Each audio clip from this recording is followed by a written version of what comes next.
quand j'ai mis le pied en Nouvelle-Zélande, tout le monde m'appelait forward pass. Ah, Donc passe en avant. Tout le monde m'appelait passe en avant. On est entre nous. Il y a passe en avant ou pas? C'est vrai qu'en fonction de l'angle de la caméra, on peut penser qu'il y a en avant. Mais ça dépend de l'angle de la caméra. Ouais. D'accord. Tu nous as pas dit oui, tu nous as pas dit non.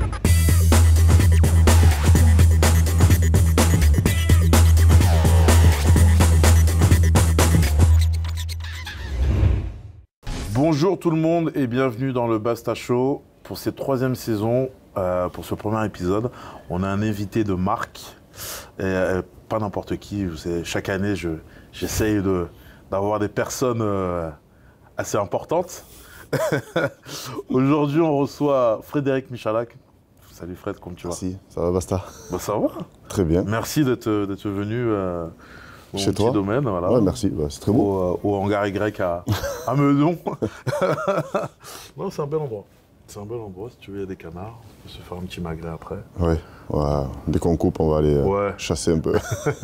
Bon, comment tu vas, Fred? Ça va, très bien. Écoute, du soleil à Paris. Oui, ça c'est vrai que j'étais assez... ça fait plaisir. J'étais assez étonné. Tu vois, mais ça fait du bien. Ouais, ça fait du bien, ouais. Tu vois, je suis arrivé de Toulon, je me suis dit... j'avais un peu peur. Et finalement, je ne suis pas trop dépaysé. Non, on est bien. On est très bien ici. Fred, je t'ai invité aujourd'hui. Bien sûr, on va parler de toi et ton immense carrière. Mais on va aussi parler de l'actualité avec la tournée d'automne, l'automne series qui va commencer. Forcément, on va parler de l'équipe de France, là, qui est avec 3 beaux adversaires. Japon, la Nouvelle-Zélande et l'Argentine. Qu'est-ce que tu penses de ces 3 adversaires? Je pense déjà que c'est une bonne entrée en matière, on va dire, le Japon. Je pense que forcément, ce n'est pas l'équipe la plus redoutable, mais elle va peut-être poser des problèmes sur tout ce qui est lancement de jeu. Je pense qu'il est vraiment une équipe bien organisée sur 3 phases ou 4 phases de jeu. Et donc, qui va permettre à l'équipe de France d'être vite prêt sur les premières phases, d'être vite en place, de voir leur circulation, un peu de travailler sur tout ça, sur leur défense, on va dire. Après, bien sûr, la Nouvelle-Zélande et l'Argentine seront deux équipes bien supérieures. La Nouvelle-Zélande, forcément, le plus gros morceau, avec leur victoire en Angleterre, avec des joueurs qui se connaissent bien, qui ont une expérience collective forte aussi. Donc voilà, c'est bien aussi pour cette équipe de France de se friter au haut niveau, surtout après la Coupe du Monde passée en France. Lors de la saison 2, on avait fait Teddy Thomas, on avait parlé de Nolan Le Garec, que toi tu as en club, et qui me disait que c'était vraiment un crack. Là, malheureusement, il s'est blessé au genou, au genou, et il est forfait au moins pour le premier match. Tu as joué 9. Quel regard tu as sur le joueur qu'on annonce comme... alors qu'Antoine, il n'est pas si vieux que ça, déjà comme le successeur d'Antoine Dupont. Ouais, on va dire qu'il y a de la concurrence en 9. Un peu dans tous les clubs. Il y a vraiment un peu pour tous les goûts. La force de Nolan, moi qui le vois au quotidien, c'est un joueur qui est un gros bosseur parce que si tu bosses pas, tu n'arrives pas à ce niveau-là. Il a du caractère, il faut beaucoup de caractère pour jouer à très haut niveau. Et après, moi, ce qui m'a surpris chez lui, c'est sa maturité, alors qu'il est très jeune. C'est le fait qu'il soit vraiment passionné par le rugby. Et on voit beaucoup de joueurs, toi et moi, qui ne sont pas forcément des passionnés du rugby. Lui, il aime vraiment le rugby. On sent que c'est générationnel chez lui, avec son père, avec sa famille. Ouais, c'est vrai que... Et il le vit... En fait, il le vit à fond, avec de la passion, mais aussi l'analyse d'un stratège, parce qu'il étudie l'adversaire, il regarde chaque entraînement, il regarde tous ses entraînements. Des fois, il me laisse une petite note sur mon bureau. Regarde séquence 3, clip X. Pour moi, il fallait jouer là. Donc, je regarde. Donc, il joue le rôle de joueur-entraîneur aussi. Donc, il te challenge. Il vient me challenger aussi. Il partage beaucoup. Et donc c'est là où on voit que le mec il est automatiquement différent. Après, il faut aussi parler de sa qualité donc tactique, mais aussi technique. il va très très vite, il a un physique qui est fait pour ce niveau-là. Et le moindre trou, il arrive à l'exploiter grâce à sa vitesse et sa vision. Oui, je pense qu'il va encore progresser avec l'âge, il va se bonifier sur la partie stratégique, prise de décision et comment mieux faire jouer mes coéquipiers autour. Parce que quand tu es jeune, automatiquement, tu regardes ta propre performance sur certains domaines, mais avec le temps, je pense qu'il va encore se bonifier pour les autres. Forcément, après son année un peu exceptionnelle à 7, il y a le retour d'Antoine Dupont. On l'a vu revenir en championnat, il revient, il met, je crois, 2 essais. 3. 3 Ouais, bon. Je crois. Voilà. Forcément, je pense que ça va faire du bien quand même, bien sûr sur le terrain, mais dans le groupe. Lui, il reprend le capitanat. Comment tu juges son retour? Est-ce que tu penses que ça va être pas difficile, mais il y aura un petit moment quand même d'adaptation? Parce qu'au final, il n'a pas repris il y a si longtemps que ça, quoi. Ouais, je pense qu'il va être frais déjà. Il a l'air frais physiquement, il a l'air frais dans la tête aussi. Ouais. Tu as vu, tu as besoin de sortir du truc. Et je pense que tous les projets qu'il a entrepris, ils ont réussi. Et ça, c'est quand même assez exceptionnel pour lui. Comme tu l'as dit, c'est un joueur qui est aujourd'hui sur notre planète et qui, je trouve, arrive à bien gérer sa vie professionnelle, le rugby, mais aussi sa vie professionnelle en dehors du rugby. Donc il est plutôt bien entouré. Son entourage, à mon avis, y est pour beaucoup.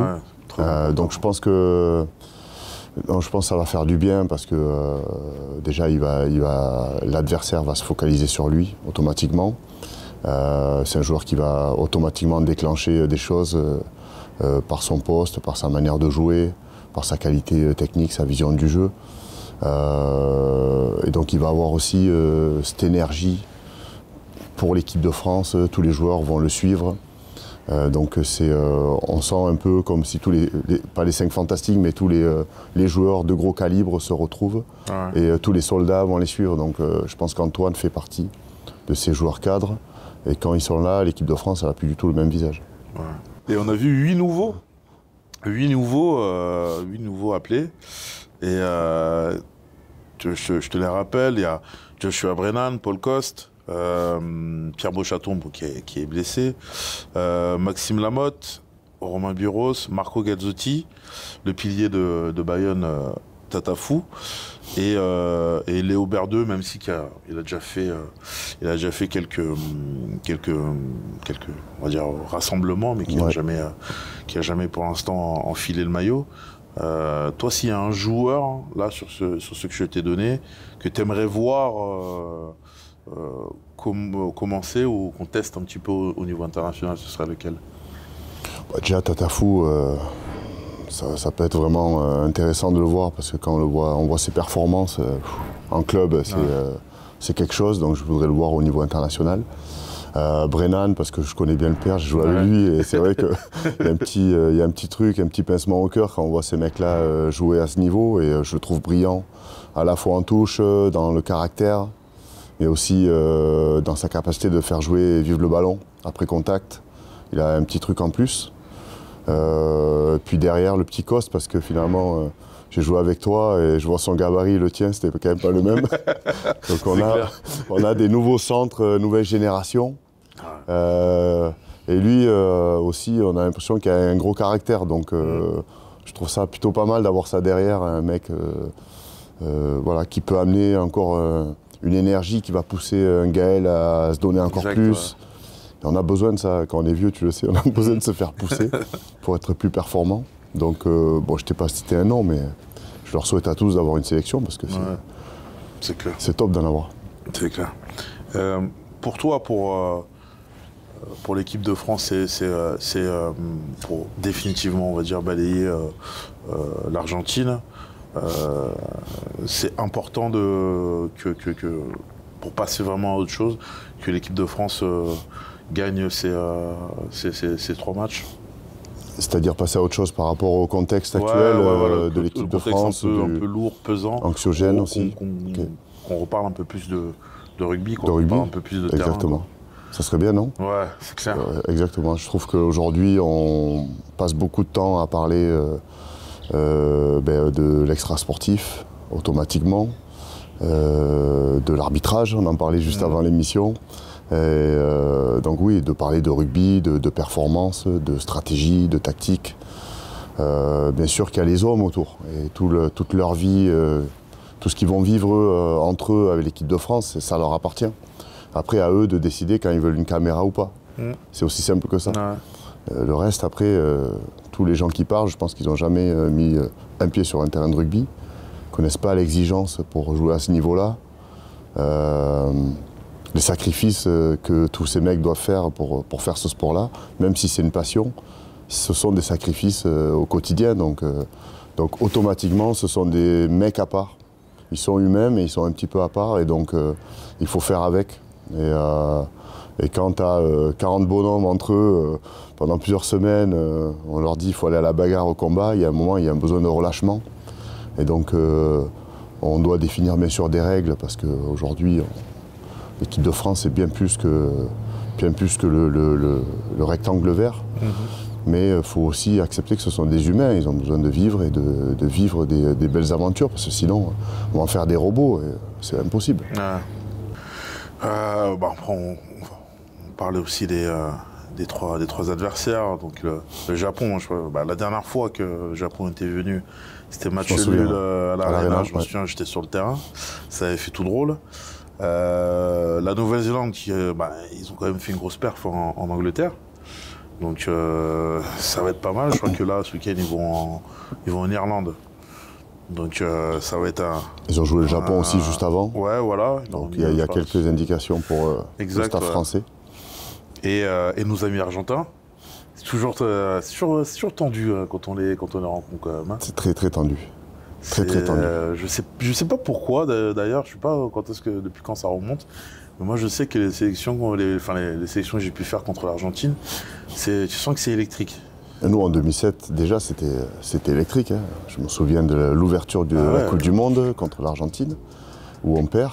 Et donc, imagine, la Coupe du Monde était en France. Ouais. On s'était préparé pendant 2 mois, et Bernard qui nous disait faut que tu te rases pendant 4 ans, tous les matins. Tu penses à gagner la Coupe du Monde. Premier match, défaite au Stade de France. Et moi, je me souviens toujours de l'après-match, où on était devant les médias, où ils étaient tous rangés. Et là, tous les joueurs chantaient. L'Argentine chantait, passait à côté de nous, nous chambrait, dans le bus nous chambrait. Donc en fait, on avait une haine contre eux, mais sauf que tous ces mecs-là jouaient, c'était nos frères en fait. C'est nos frères ennemis, c'est-à-dire qu'ils jouent avec nous au quotidien, ils sont là avec nous, mais par contre, quand tu vas être face à eux, ils vont pas te faire de cadeaux. Donc cet état d'esprit-là, ils sont latins, ils ont du caractère, et ça fait à chaque fois de beaux matchs. Je sais pas si tu étais là à cette tournée d'automne.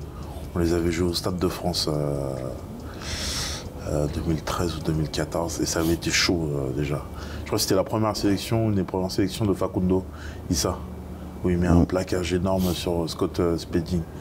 Et c'est là que je m'étais rendu compte, je comprenais pas. À la mi-temps, je me souviens, on était rentré au vestiaire, c'était tendu.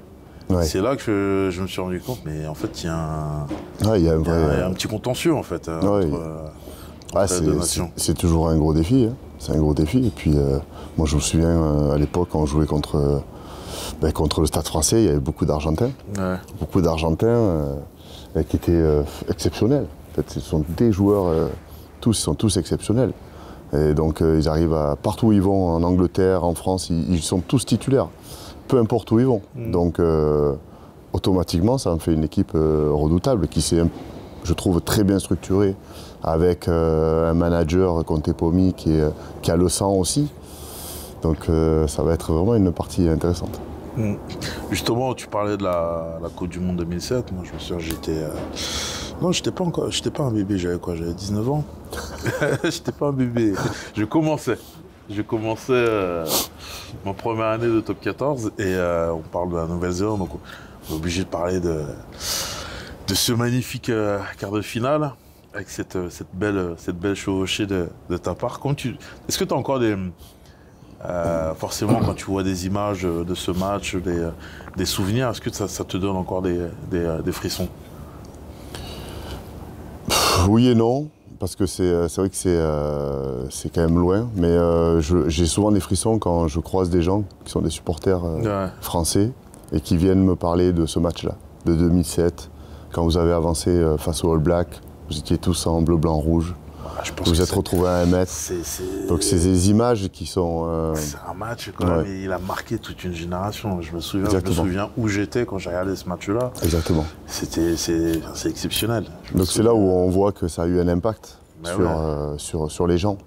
Après sur nous c'est souvent l'envers du décor, tu as vu, quand tu vis le truc au quotidien.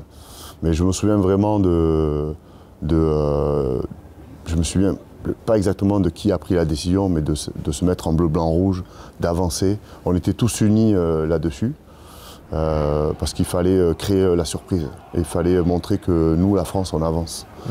Et je crois qu'il y avait un message plus large que le simple rugby, et ça nous a donné beaucoup de force. Mais c'est vrai que quand tu auras la Coupe du Monde dans la globalité, on n'a pas vraiment performé. À part ce match-là, on a vraiment performé.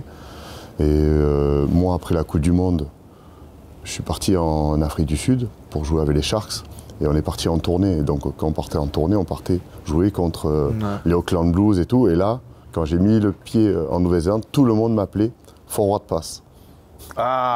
Donc, passe en avant. Tout le monde m'appelait passe en avant. Alors, et eux, imagine comme ça les a marqués. Ça les a beaucoup marqués. D'ailleurs. Entre nous, on est entre nous. Il y a passe en avant ou pas? Mais je pense que Damien Traille, il fait une passe et donc il est en train d'avancer, mais il est plaqué. Donc quand il est plaqué, on voit le ballon aller un petit peu vers l'avant. Donc c'est vrai qu'en fonction de l'angle de la caméra, on peut penser qu'il y a un avant. Mais ça dépend de l'angle de la caméra. D'accord. Tu nous as pas dit oui, tu nous as pas dit non. Il faudra garder toute notre vie. C'est un peu comme la tentative d'interception de Etsebet en quart de finale. Est-ce qu'il y en a avant? Est-ce qu'il n'y en a pas? Je pense que pour les Français, il n'y a pas un avant. Jaune ou pas, là aussi, c'était tendu. Et pour Joro Kosoko, qui travaille avec moi au quotidien, il y a un avant. Pour moi, il n'y a pas un avant. Donc, c'est des sujets de discussion. Je me souviens de ces Coupes du Monde. Un autre geste qui m'avait aussi marqué, que j'ai tenté de reproduire à quelques reprises, mais que c'était impossible à faire. Tu connais mon jeu au pied. Hein. c'est cette passe pour Vincent Clair, de l'extérieur du pied. C'est du rempart, ça. Ouais, vous l'aviez bossé, ça? Non. Observé, ou c'est l'inspiration du moment parce que tu as vu que l'ailier... En fait, je pense surtout, on se connaissait avec Vincent, on jouait en club.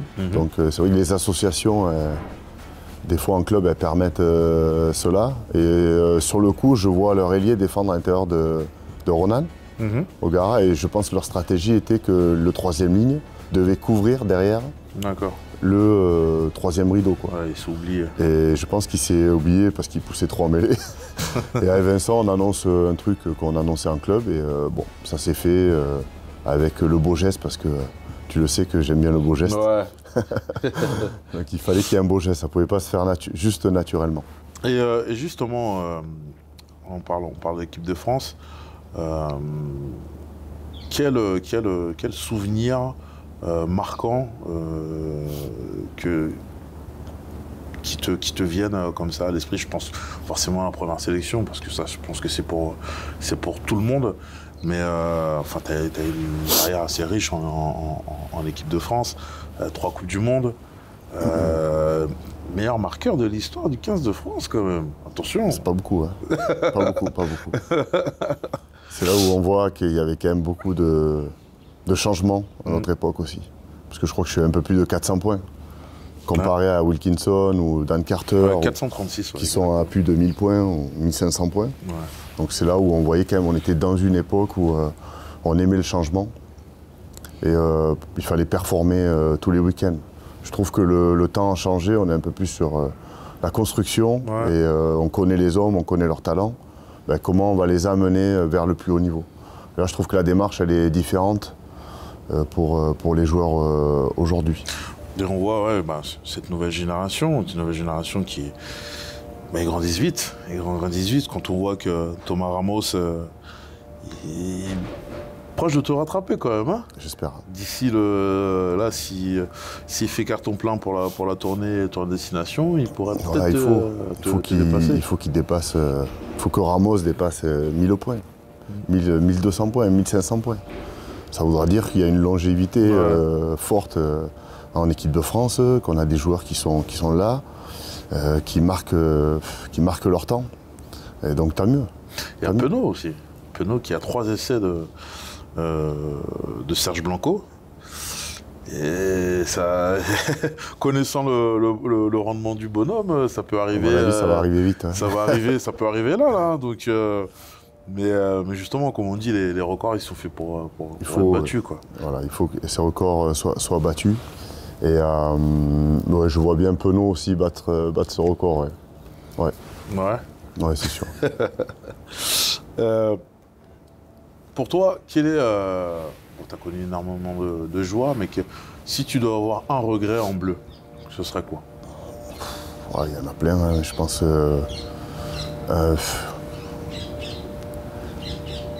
Je pense que j'ai plus des regrets sur la vie de groupe avec les équipes de France, parce que c'est vrai qu'on est tellement dans le bouillon à essayer d'être performant qu'on en oublie de vivre vraiment des moments. On en a vécu plein, hein, en 2015, en 2007 ou en 2003, vraiment des moments extraordinaires. Et je pense que les plus beaux souvenirs sont sûrement en 2003, parce que c'était ma première Coupe du Monde. Il n'y avait pas de réseaux sociaux, il n'y avait rien. On faisait des sketchs tous les soirs. Je voyais Fabien Galtier, Brouzé, Dominici, tout le monde faisait des sketchs. C'était extraordinaire, quoi, quand t'avais un balai. Et puis on est passé en 2015 où là, il y avait une pression peut-être supérieure, où on a été 2007-2015, on commençait à avoir beaucoup de paparazzi, entre guillemets, des unes de journaux qui sortaient du contexte. Voilà. Et donc là, comment le gérer? Comment gérer la pression psychologique? Comment gérer la pression du haut niveau, la partie mentale? On n'a jamais évoqué ces trucs-là. La seule fois où j'ai parlé de mental, c'était en Afrique du Sud. Quand je suis parti jouer en Afrique du Sud après 2007. C'est là où j'ai rencontré une personne qui a essayé de me faire performer sur la partie mentale, mais aussi sur la partie technique, le jeu au pied. Je n'avais jamais eu un entraîneur qui m'a expliqué comment taper au pied avant 2008. Pourtant, j'ai eu quelques sélections avant, donc c'est là où on voit qu'en fait, on peut individualiser aussi la performance. Et j'aurais pu être vraiment meilleur en 2015, mais aussi meilleur avec les autres, et dans la vie de groupe et tout ça. Je pense qu'on a vécu des moments ensemble sur le terrain et en dehors. Et on a vécu peut-être plus avec Toulon qu'avec l'équipe de France. Donc pourquoi? Donc peut-être les conditions, elles n'étaient pas réunies. Et nous, les joueurs, on attendait peut-être trop aussi du staff pour qu'il crée ces conditions-là. Je pense que les joueurs... On n'a pas été assez acteurs. Acteurs, oui, je pense aussi. Ouais. Donc les petits regrets, ils sont plus là que le résultat, parce qu'après, ça ne m'étonne pas qu'on n'ait pas eu des résultats, par exemple en 2015. Mais ce n'est pas lié que, bien sûr, à la vie de groupe. Je pense qu'on aurait pu être encore, pas mieux staffé, mais avec encore plus de compétences autour de nous pour performer. Je pense qu'on aurait performé parce qu'il y avait vraiment du talent. Ouais, c'est vrai. C'est vrai. Et, on a beaucoup parlé des Bleus. Il y a 2 couleurs qui reviennent souvent au club pour toi. C'est rouge et noir. D'abord le Stade Toulousain, après le RCT et ta fin de carrière à Lyon. Je me souviens, moi j'étais devant la télé encore en 2001 quand vous remportez le Brennus avec Toulouse. C'était le début de... c'était Nicolas Jean-Jean qui aussi avait commencé, qui est maintenant préparateur physique, responsable de la performance en équipe de France. Non, parce que faut bien dire. Tu reçois un texto. Je reçois un texto. Clément Patroneau qui entraîne les lignes arrières de Toulouse. Toi, c'était tes potes. De pouvoir commencer comme ça et surtout, tu commences un titre direct ou quoi? Ouais, c'est énorme avec top, tes potes. Ouais, c'est top. Surtout avec Clément, on a commencé le rugby à l'école de rugby depuis l'âge de 6 ans. Donc c'est vrai que quand tu arrives après à 18 ans, tu es champion de France dès le début, avec une génération exceptionnelle. Donc tu en as cité quelques-uns, mais il y avait Garbajosa, Emilien Tamac, Fabien Pelouse, Christian Califano, Yannick Bru. Bon, voilà, rien que tu as vu les noms que j'ai cités, c'était que des mecs qui étaient en équipe de France, qui avaient une expérience déjà et qui nous demandaient juste de nous amuser et surtout d'être insouciants. Donc notre objectif était d'être insouciant et de vivre le truc à bloc. Et donc c'était finalement ce mélange de générations qui nous a permis de performer, d'être champion de France, après champion d'Europe. Il y avait pour moi c'était superbe. Ouais.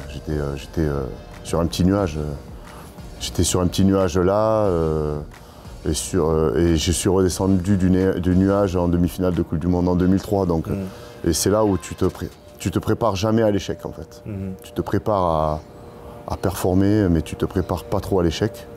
Mais moi, c'est vrai que quand je suis arrivé pro là, avec Toulouse, j'étais sur un nuage, mais au fond de moi, inconsciemment, je savais que j'allais y arriver. J'étais fait pour ça.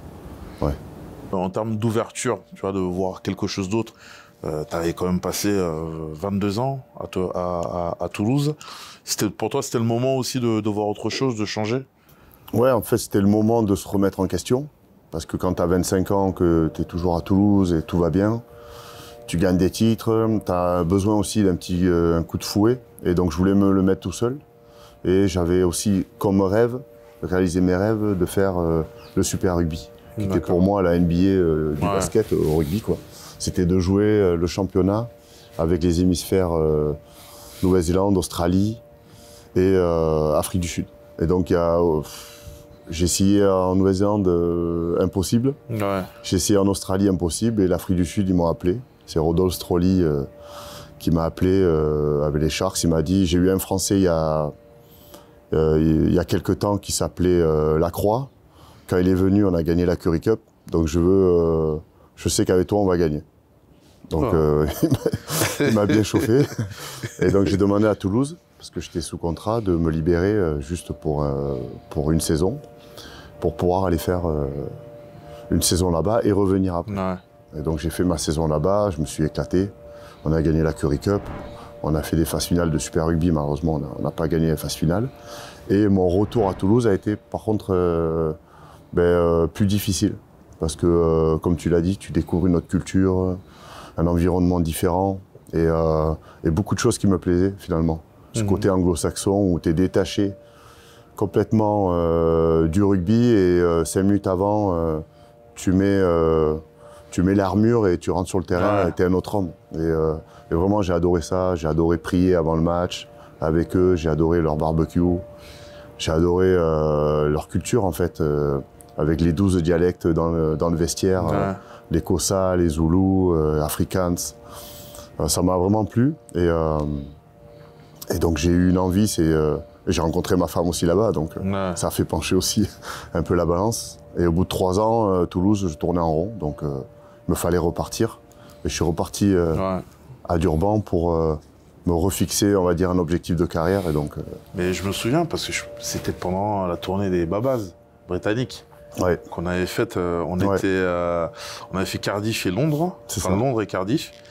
Et tu étais parti en plein. Tu es parti à ce moment-là. Parce que faire les Babas avec. On avait rigolé contre les Anglais. On gagne les Anglais à Twickenham. Exact. Et j'ai derrière, OK, contrat, c'est bon, je peux partir. Donc j'ai demandé à Guy Noves, Guy, si t'as pas besoin de moi pour les phases finales et tout, laisse-moi partir. Et donc il m'a dit, écoute, je vais pas te retenir, je te laisse partir, je vois que t'en as besoin, donc pars. Voilà, donc, il m'a laissé partir, il m'a libéré. C'est énorme déjà que lui, on va dire, il aurait pu penser il aurait pu me garder lui, 23e ou 24e, pardon. Ouais, exact. Ouais. Non, il a pensé à mon bien-être et il sentait que j'avais vraiment besoin, quoi. Que c'était voilà. J'étais triste. Ça me rendait triste de pas jouer, j'étais pas performant. Et c'est vrai que quand tu as un environnement social et un entourage, comme tu dis, tu es de Toulouse et tu as ta famille, tout le monde est là, il y a un moment où il faut peut-être partir pour mieux revenir, mais si tu reviens avec beaucoup de bonnes intentions, elle peut être aussi mal vue, parce que tu peux avoir l'impression de vouloir tout changer aussi. Ah, ouais. Donc il faut... Et donc c'est vrai que j'ai vu beaucoup de bonnes choses que j'ai voulu ramener vite, peut-être à Toulouse, et ça a créé des clashs qui n'étaient pas forcément voulus, mais finalement, toutes ces personnes-là avec qui j'ai eu des clashs sont aussi parties en Afrique du Sud, voir comment ils se préparent et ce qu'ils font. Et finalement, aujourd'hui, ils s'en servent pas mal. Ouais. Je tairai quelques noms, mais oui, je crois savoir. Oui. Comprendront ce que je veux dire. Et donc, oui, après, tu repars au Sharks. Et après, tu décides, parce que tu avais tellement envie de jouer avec moi, exactement. Tu décides de venir à Toulon. Et là aussi, un Brennus, 3 Coupes d'Europe. Et une équipe extraordinaire, hein, ouais. Sincèrement. J'aurais été là ou pas là, je pense que l'équipe, elle aurait gagné tous ces titres. Alors d'un côté, on était appelés les Galactiques. Pour d'autres, on était les mercenaires. Exactement. Et ça, c'est un truc qui m'a marqué. Et c'est vrai que j'en ai parlé récemment avec le Racing. J'ai pas envie d'être vu comme un mercenaire. Et je me souviens que Bernard nous le disait souvent. Vous êtes, tous les gens disent que vous êtes des mercenaires. Alors que nous, on était, sincèrement, tous les joueurs qui étaient là auraient pu être tranquilles. Ils avaient tout gagné. Quand je pense à Johnny Wilkinson, à Baki Kota, à Mazoé, Matt Guito et autres, c'est les plus grands joueurs de la planète. Par contre, on peut dire que tous, ils se sont donnés à fond pour le maillot de Toulon. Mais cette phrase, elle m'a pas mal marqué parce que il n'y a rien de pire que ce que les autres peuvent penser de toi et surtout pas ça, quoi. Ouais. Surtout pas ça. Ouais, je trouve que c'était dur quand même de dire mercenaire. Ouais, je trouve que c'était assez dur. Est-ce que c'est vrai? Je pense pas. Alors je pense que certains ont eu ça. Il y en a certains quand même qui ont eu, je pense, un comportement de mercenaire. Mais je pense que là, il y a un truc qu'on ne peut pas nous enlever, c'est que pour gagner des titres quand même, ça se fait pas comme ça, juste en achetant des joueurs. Tu es obligé de créer quelque chose. Après, c'est vrai que moi, je me souviens dans la vie de groupe, on faisait pas énormément de choses entre nous. Je te parle avant les matchs. Je te parle pas après les matchs. Mais bon, tu vois ce que je veux dire. Hein. On savait célébrer. Exactement. Voilà, on savait célébrer. Mais après, dans la semaine, on n'allait pas manger les uns chez les autres ou autre, tu vois. Comme je vois plus maintenant les mecs, tu vois, organiser des repas, les avants, les trois quarts, organiser beaucoup plus de cohésion. Que nous à l'époque. Moi je me souviens, dès que l'entraînement était fini, c'était chacun chez soi. Non mais toi t'étais préservé parce qu'il fallait que tu sois très sérieux chez toi. T'as besoin de ta nuit de sommeil, toi. Je peux te dire que certains, ils se voyaient souvent. Voilà, on me cachait des choses en fait, c'est ça. On avait besoin de toi le week-end. Et à l'après-match. Voilà. Mais en semaine, on te laissait tranquille, Basta. T'as besoin de ton petit... D'accord. T'as besoin de ta petite sieste. Ça, en fait. Donc il se passait des trucs dans mon dos, en fait. Ah ouais, tu peux pas tout savoir. Je peux pas tout te dire. D'accord, ok. Bon, bah, ça m'a réussi, donc... Ouais, exactement. Et... Tu te souviens Est-ce que tu penses que aujourd'hui, par exemple, les joueurs apprécieraient de faire une vidéo à 6h du matin, le lendemain du match, perdu? Ouais, non. Non. Ah, non. Mais ça, c'était beau, ça, quand même. Enfin, c'était beau. Sur le moment, non. Parce que tu te faisais sulfater, quand même. Mais ouais, c'est vrai, là, les fameuses vidéos de Bernard. Quand tu recevais un SMS dans le bus, là. Quand t'arrivais à Bergue, là. Vidéo à 6h et entraînement. Suivant. Là, il n'y a personne bronchait. Ah non, exactement. Mais tu vois, quand tu penses, avec les joueurs qu'on avait, le caractère qu'il y avait, l'effectif qu'il y avait, il n'y a personne qui est bronché. Et que Bernard pour tenir un vestiaire comme ça. Ouais. quand tu regardes quand tu regardes là sur les années à Toulon, les joueurs qui sont passés, quand il y avait Bernard, ça bronchait pas. Je pense surtout la plupart des joueurs qui étaient là à Toulon avaient un devoir de responsabilité par rapport à ce qu'ils ont été. C'est-à-dire qu'ils ont tellement montré de belles choses, on va dire, au monde de l'Ovalie qu'ils ne pouvaient pas montrer une image négative encore. C'est pas possible. Donc, en fait, c'est pour ça qu'ils voulaient tout le temps performer. Et c'est pour ça que nous, à Toulon, on voulait tout le temps gagner. Et je retrouvais ce que j'ai vécu à Toulouse avant. C'était la même exigence pour gagner vraiment tous les matchs, quoi. Vouloir tout gagner, pas accepter de perdre.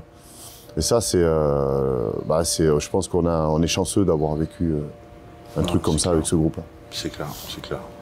Et après ça, tu finis à Lyon.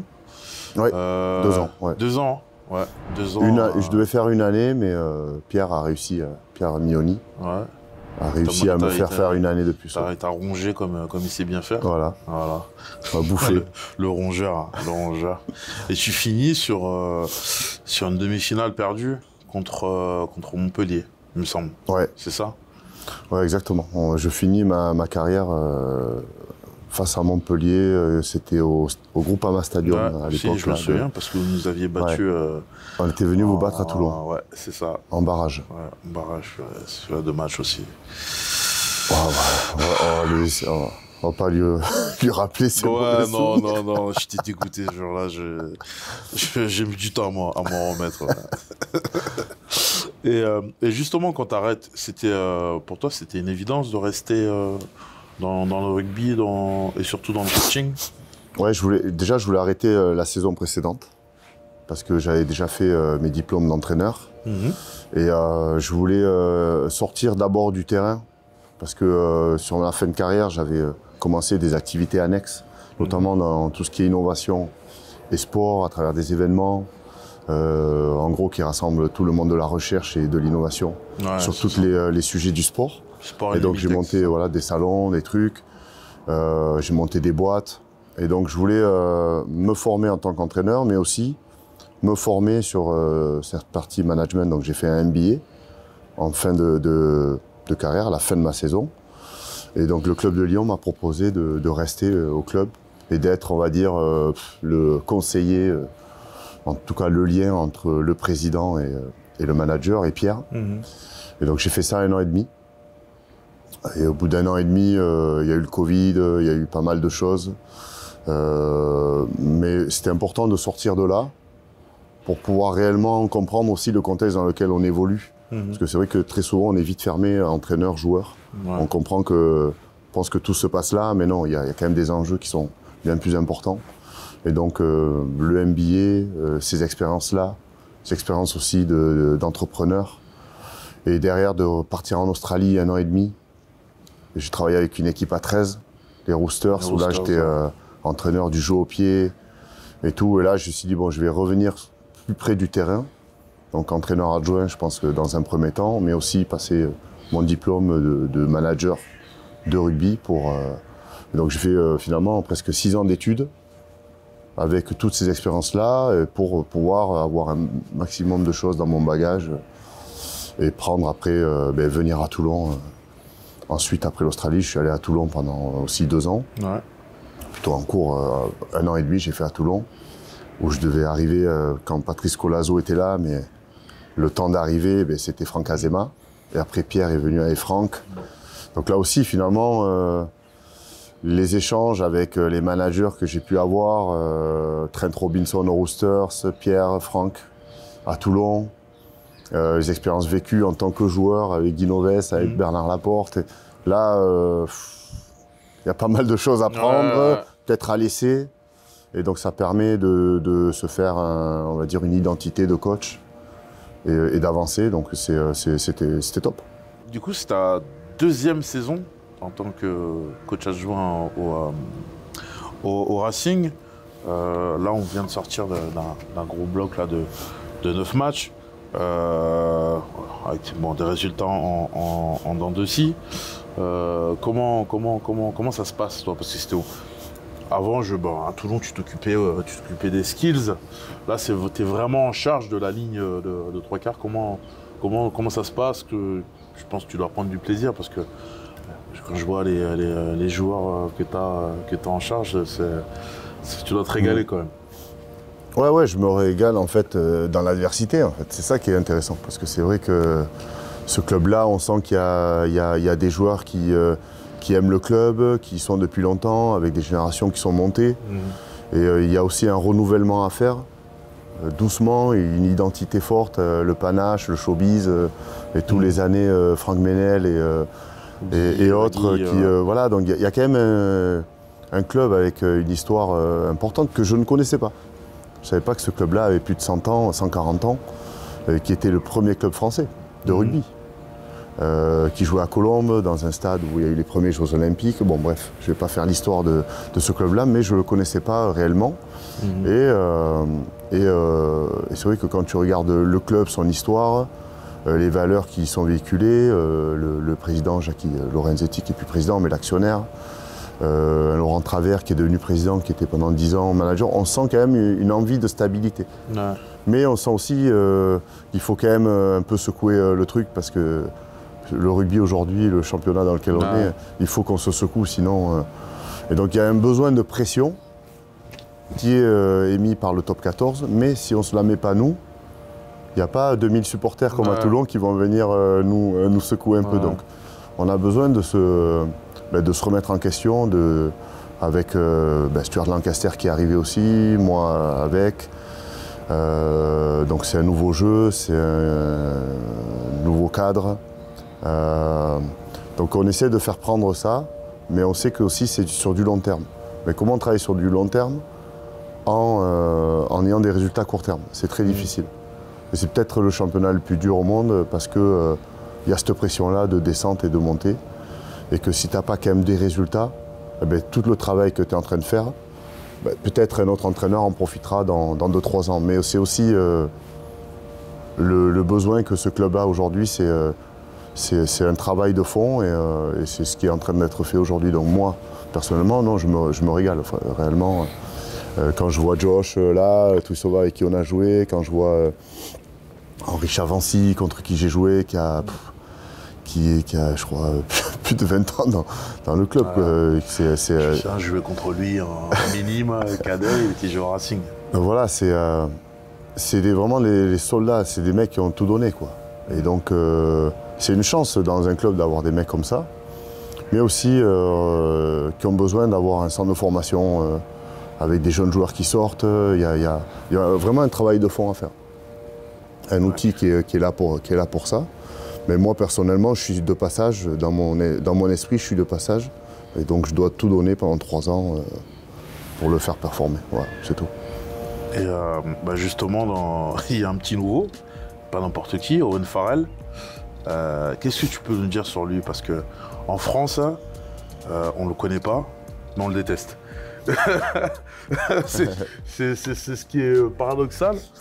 Mais moi, je sais que moi, j'aimais bien jouer parce que c'est les mecs qui aiment bien mettre des petits pics, mettre des pièces. C'est des joueurs que moi me stimulaient. J'aimais bien jouer ces mecs-là parce que c'est des gros compétiteurs et que tu sais qu'ils vont jamais rien lâcher. Mais en fait, on le connaît pas forcément en France. Toi, quelles ont été tes impressions en tout cas sur lui, au-delà de l'immense joueur que c'est? Déjà, mes premières impressions, elles étaient très positives parce que au-delà du joueur qu'il est, comme toi, je le voyais où je jouais peut-être face à lui, je ne sais pas si j'ai joué sûrement, mais surtout le caractère et le joueur. Donc c'est 2 personnalités différentes. C'est le mec qui est sur le terrain et en dehors. Il y a vraiment deux personnalités différentes. Et celui qui est en dehors est très disponible, avec une envie féroce de gagner. Ça, c'était ses premiers mots sur nos entretiens. Veut gagner parce que sinon, tout ce que l'on fait, ça ne sert à rien. Et à partir de là, il a posé des bases. C'est un mec qui se remet en question. Donc ça me rappelle une certaine époque où tu pars de ton club pendant des années au Saracens. Il a tout fait, il a tout gagné. Tout gagné, Et donc de se remettre en question comme ça en fin de carrière dans un autre club, une autre langue, une autre culture, un autre environnement, prendre sa famille, ses enfants. Et ça, les gens ne le voient pas. Et donc il faut aussi lui laisser du temps pour pouvoir s'exprimer. Donc il commence à parler français, il est très bien intégré dans le groupe. Et après, c'est un joueur qui a beaucoup de leadership. Et donc à partir du moment où il me fait penser un peu à Manonou, ou tous ces mecs-là, ou toi, c'est-à-dire que quand vous parlez, les autres ils écoutent. Ils ne parlent pas dans le vent. Mais par contre, ils ne parlent pas tout le temps, mais quand ils parlent, ils ne parlent pas dans le vent. Et donc c'est vraiment un leader naturel. Voilà, donc moi, c'est sûr, c'est une chance d'avoir un mec comme ça dans l'équipe, dans l'effectif. On a besoin, je pense, d'un mec de ce calibre au Racing, ouais. Donc c'est bien de l'avoir. Mais donc, si tu le rencontres, je pense que tu ne vas pas le détester. Non, mais ouais, non, moi j'ai pas d'a priori sur lui, justement. Au contraire, je trouve. En fait, je pense qu'il fait partie de la même catégorie que moi, c'est-à-dire les mecs qu'on adore détester. Exactement. Tu vois, qu'on connaît pas mais qu'on déteste. Et pour avoir parlé avec Henri, tu vois, qui est un très bon ami, mais on a dit que des qualités, ouais. Tu vois. Donc pour ça, je suis assez curieux de pouvoir, ne serait-ce que rencontrer, tu vois, le bonhomme, tu vois, parce que. Ah, il faut que tu fasses un Basta Show avec lui. Écoute. Why not? Why not? Quand il aura bien appris le français, il n'y a pas de problème, on fera un petit. Il est sur le bon chemin, t'inquiète pas. On fera un franglish. Il est sur le bon chemin. On s'adapte, c'est nous, on s'adapte, tu vois. Dans quelques mois, il y est. Il est bon. Ah ouais? Ouais, bon, ça va, quand tu me dis qu'il est prêt. Ouais. Je te l'envoie. Voilà, tu me l'envoies. Et Fred, là, on touche à la fin de notre entretien. Qu'est-ce qu'on peut te souhaiter à toi et au Racing pour cette saison? Qu'est-ce qu'on peut nous souhaiter? Parce que il y a Toulon. Je suis engagé, tu vois. Ça va, il y a 1-0 pour l'instant. Donc... non, il y a... Qu'est-ce qu'on peut me souhaiter? Non, c'est... personnellement, pas me souhaiter quelque chose, parce que je pense qu'il y a bien plus important que ce qui se passe sur les résultats au rugby dans le monde dans lequel on vit aujourd'hui. Mais de continuer de prendre du plaisir, parce que c'est vrai que je reçois beaucoup de textos après les matchs, des mecs qui sont inquiets, putain mais t'as pas l'air bien. Vous inquiétez pas, il y a deux personnages aussi. Il y a le Fred dans la vie et le Fred entraîneur. Et c'est vrai que bon voilà, on a des fois un costume un peu différent, mais sincèrement, ce qu'on peut souhaiter, c'est surtout au rugby d'évoluer dans le bon sens, à la fois en dehors et sur le terrain, et de lui permettre de continuer d'être sur une phase qui progresse, parce qu'aujourd'hui, c'est un peu le flou, ce sport-là, dans sa manière de jouer, dans sa manière de l'arbitrer. Donc voilà, il faut pour que je m'épanouisse moi en tant qu'entraîneur, il faut aussi que je vois un rugby qui évolue vers le jeu offensif, si c'est possible. Mais voilà, prendre du plaisir encore et continuer de rencontrer des anciens mecs comme toi avec qui j'ai joué, j'ai partagé des moments, parce que ces moments-là, ça fait du bien aussi de se les rappeler. C'est clair. Merci Fred. En tout cas, c'est tout ce qu'on te souhaite. Merci d'être venu aujourd'hui. Je sais que tu as un emploi du temps très chargé. Ça va. Je suis en vacances cette semaine, donc c'est bon. Ouais, moi aussi. non, c'était un bon moment. Merci à toi et je te dis à la prochaine. Merci. À plus, Basta. Merci à tous de nous avoir suivis. On se retrouve la semaine prochaine sur Rugby Pass TV avec un nouvel épisode, un nouvel invité qui lui pourra confirmer ou non si cette passe a été devant. C'est aussi une légende du Racing. Je vous laisse deviner. À bientôt.